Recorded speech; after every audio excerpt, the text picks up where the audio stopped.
Spider. Stay tuned for Airgun Detectives.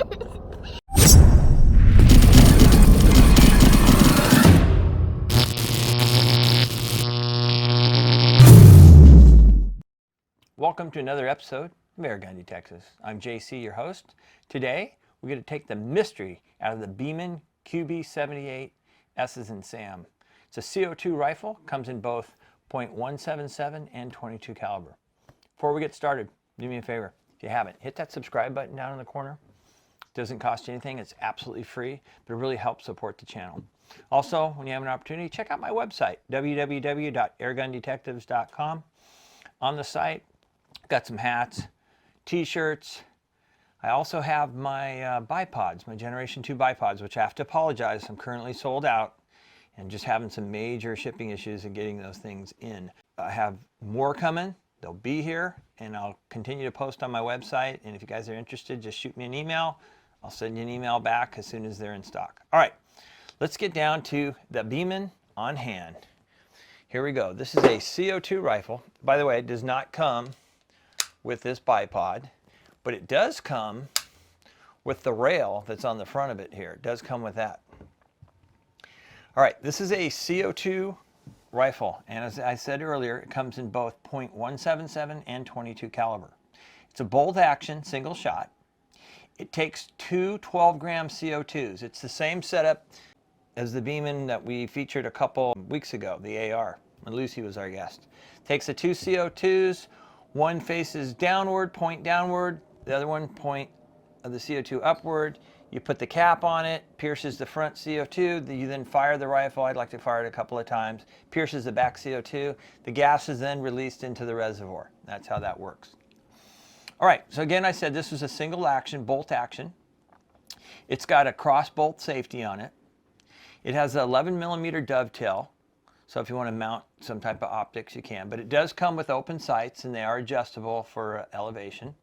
They just have this simple little slide here. You just lift it up and slide it to where you need to go. As I said before, it comes with a Picatinny rail.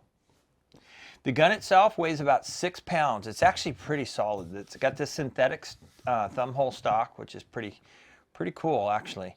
It's a very solid gun. As I said, 6 pounds, so it feels pretty heavy. The .177 caliber they're claiming will shoot up to 650 feet per second. So it's like anything else. We got to see how well it performs. Now I got to be honest with you, the price on these, it varies.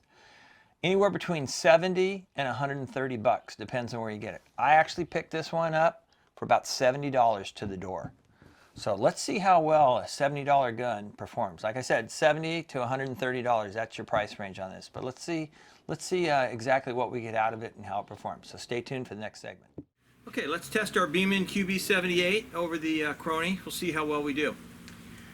I'm going to go ahead and we're going to use the match lights. These are the H&N Sports. These are a 7.87 grain. I'm going to shoot 5 of these shots over the Crony, and then I'm going to cover 2 other pellets for you, what their velocities were. So we'll just do 5 shots. Alrighty. So, shot number 1. 694. It's not overly a warm day today. In fact, it's just around 70, so still decent CO2 weather. Okay, shot number 2. 677.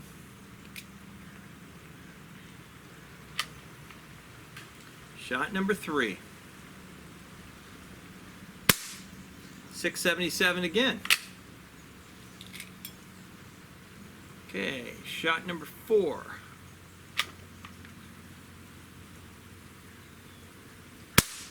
683, and last but not least, shot number 5. 680. Okay, covered 2 other pellets. We also covered the match heavies. These are an 8.18 grain pellet, and these averaged about 670 feet per second. These are 670. Then we went just to test with the standard 7.9 grain Crossman Premiers, and we got 680 feet per second on those. So there you go. Move on to the next segment. All right, let's test out our QB for some accuracy, see how well it groups. We're going to go ahead and, once again, I want to thank Splatterburst for supplying the targets. We'll just be using these little 4-inch targets. And we're going to shoot the match heavies, the H&N match heavies, the 8.18 wad cutter. I like the impact, and they actually do quite well in this rifle. Rifle's not overly pellet picky, but we're going to go with those. We're going to be shooting our usual 20 yards. Go ahead and take a look real quick. All right, let's see how well we can group this. A little bit of a windy day, but then again, that's realistic as far as shooting this rifle. So your groups might be better, might be worse, so we'll see. But let's just shoot 5 shots, see how well we can make it group. All right.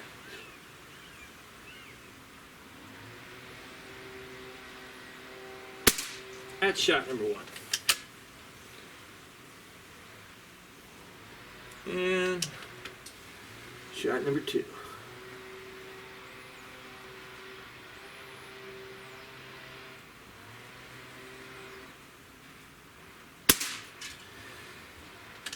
All right. And shot number 3.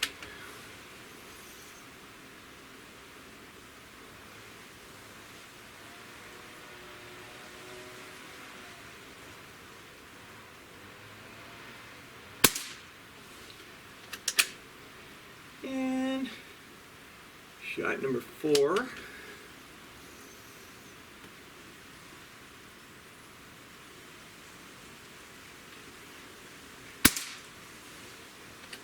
And shot number 5.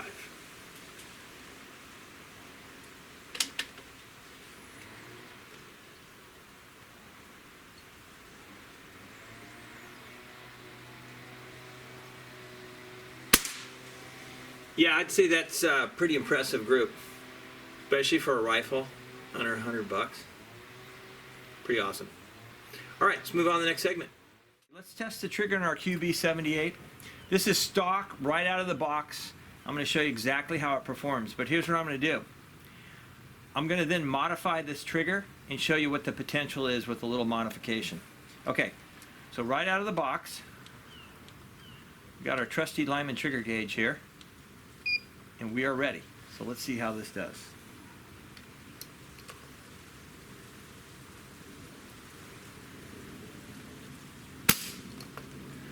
£2, 3.4 ounces. 2 pounds, 3.4 ounces. So it's not a bad trigger out of the box. And keep in mind, these are completely adjustable. We can adjust it for the full length of pull or the first stage take up, and it really is a great little trigger. But let me show you how you can modify it. Out of the box, this is right around 2 pounds, maybe a little over 2 pounds, but it was right there. I did go in and mess with it. I did some adjustments with it. I even lightened out the spring. I changed out the standard spring with a ballpoint pen spring. I just kind of trimmed it down. Then I adjusted as far as the first stage goes, because this thing's completely adjustable. So I wanted something really light, because I'm just using this for target shooting in the backyard. So let's test it out. Like I said, standard's about 2 pounds, so let's see where we're at. Okay.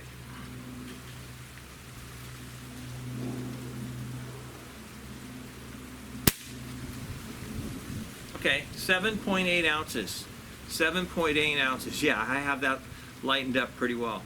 But it's great when you're trying to concentrate on shooting small targets and you're trying to hold the gun steady. You just know you can bring your finger up to that trigger, you can rest it against it when you're ready to go, just a little bit of pressure, and it goes off. Now, I wouldn't recommend that for hunting, something like that. I would just leave it stock. The stock trigger is fantastic, I'll be honest with you. Without even messing with it, it's like a 2-pound trigger, so it's a really nice stock trigger. Okay, let's move on to the next segment. Let's do a little bit of plinking with our QB. That's what this thing is really designed for. Maybe some small pest control too. But we're going to go ahead and shoot again our H&N, our match heavies, the 8.18 grain pellet. And we're going to be shooting the same distance we were shooting the targets from about 20 yards out. And then let me show you what we got set up there. Take a quick look. So we got a little shotgun shell. I got one of those heavy steel eggs, also a little piece of PVC, some little toy drum, and then last but not least, I have that little chime hanging at the end. That's what we'll finish it off with. So we're going to start from the left, work our way to the right. Let's see how well we do. All right. Those are some pretty small little objects. Let's start with the shotgun shell. All right. Dismissed. All right, let's see if this has enough velocity to move that little egg.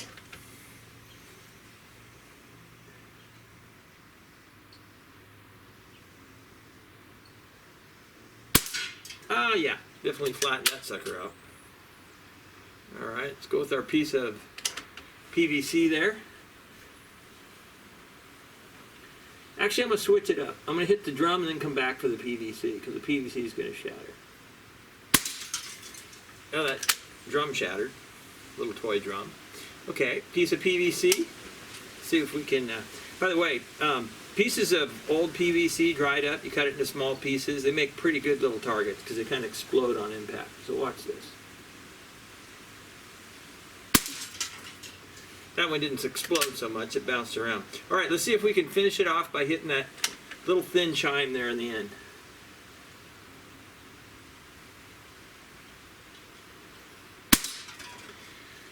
I'd say that's a winner, that's for sure. All right, let's move on to the next segment and wrap this up. How did our QB78S do? Excellent. I think it did really, really well. Also, if you think about the price point on this, but like anything else, let's talk about the negatives. Okay, my only negative. This honestly is my only negative. So I purchased this gun, and then a buddy of mine that helps out with Airgun Detectives, he's one of the Airgun Detectives. You haven't seen much of him, but you will. His name is Max. And he ordered one of these rifles, and his came in, and we shot it, and it just was not that accurate.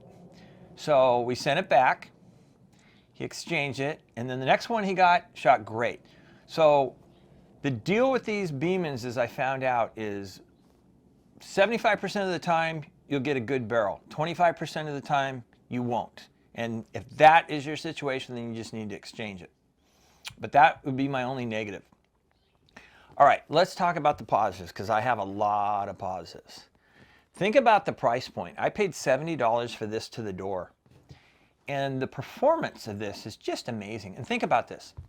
This is a CO2 rifle, which means it's going to be friendly for any family member to shoot it. It's got an ambidextrous stock, so if you're right-handed or left-hander, either one of you can shoot it. And when I talk about any family member, compared to a break barrel, because some of them are heavy and some people can't break the barrel and do that, and they have a heavy recoil. This has no recoil.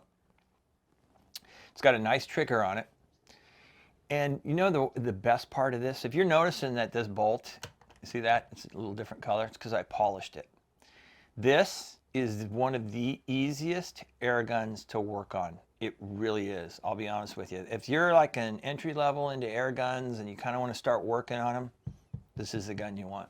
Because I can literally strip this entire gun and have it torn down in under 10 minutes. I mean, every piece off it.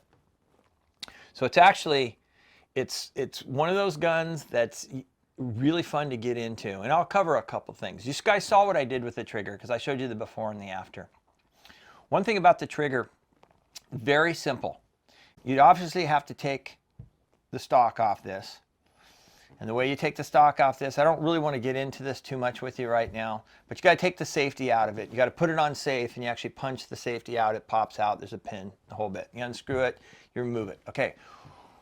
Once you see the trigger assembly there, they put a little window in there, and you can see up here in the picture, there's a little window in there where you can actually see the trigger and basically it's your sear that's touching in there, and you can adjust that so you just have just enough trigger and sear touching each other. You don't want too much, you don't want too little. But let me show you what's behind the window. Behind the window is, this is it. It's that simple. It's your trigger and the sear. So if you want to really trick this out, you want to polish those contact points. Use a little Dremel, whatever you want to do. You polish those contact points, put a little grease on them. And you see the screws. There's an upper screw there and a lower screw. The upper screw is for your sear engagement. So the more you turn that screw inward, the more it's going to put pressure on the trigger and bring the trigger back, but there's going to be less contact with the sear. So you don't want to go too far because you don't want to have to bump the rifle and have it go off. But you saw how light I got the trigger. The lower screw there is what we call our over travel. That's so when you pull the trigger, you don't have to, after it engages and releases the sear and fires, you don't have to keep pulling it all the way back. You can actually set it up so the trigger fires and then basically stops. It makes a nice clean little process when you're actually firing the gun. So again, you can just polish those two contact points, put a little grease on them, put it back together. It's real simple. As you can see there also, go ahead and look, I put a lighter spring in there. It's not necessary. I did it because I just wanted a very light target trigger, but you can. You just find a ballpoint pin spring that's the right diameter, trim it down, and drop it in there. There's nothing to it. But again, I'm going to tell you, these rifles are fun to tune, and anybody can do it. I polished the bolt on this, the opening of the breech, I cleaned that up a little bit. I just kind of smoothed the whole thing out. Like I said, it's a very inexpensive rifle, and all it takes is elbow grease to trick this thing out. You don't have to buy any special parts, nothing like that. It's just a little refinement with a little polishing here and there. So anyway, but let's talk about how did the rifle do overall. It had great accuracy. You saw it was a little bit of a windy day, but I still got, what, less than 1/3 of an inch group, and that was from 20 yards. 20 yards, so that's pretty good with a CO2 rifle. Anyway, so we had good accuracy, and we get about 60 to 70 shots per the two CO2s, and those are good shots.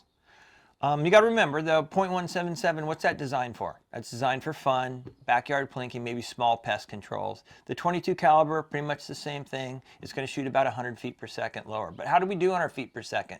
Actually good. It exceeded what the manufacturers, it exceeded the 650 feet per second that they claim. So we did good there. So definitely a lot of gun. If you think about it, this is a lot of gun for the price. Even if you paid $100 for it, it's a lot of gun. Solid stock. It doesn't feel hollow. It does not feel cheap at all. The gun is very, very solid. I think you'll be incredibly and pleasantly surprised with this one. All right, so how would we rate this gun overall? Well, because of the negativity, let me tell you something. I thought about giving it 5 stars, but I can't in all fairness. So I'm gonna have to give it 4.5. Reason I'm giving it 4.5 is because we had issues with one of them with the barrel already, and then I did some research and found out that's not overly uncommon. So I'm going to give it 4.5 stars, but this is something that I would highly recommend. Even if you're not into CO2s, this rifle would be definitely worth adding to your collection. And again, I'm going to say, if you're one of those guys that want to get into maybe starting to tune rifles or starting to work on rifles, this is the one, because it is really, really easy to work on. It's not overly complicated at all. So with that, I would like to say thank you for tuning in to Airgun Detectives. Don't forget, this is where we take the mystery out of the airgun. I hope you and your family are safe and well and you're getting lots of shooting in. So until next time, take care and God bless.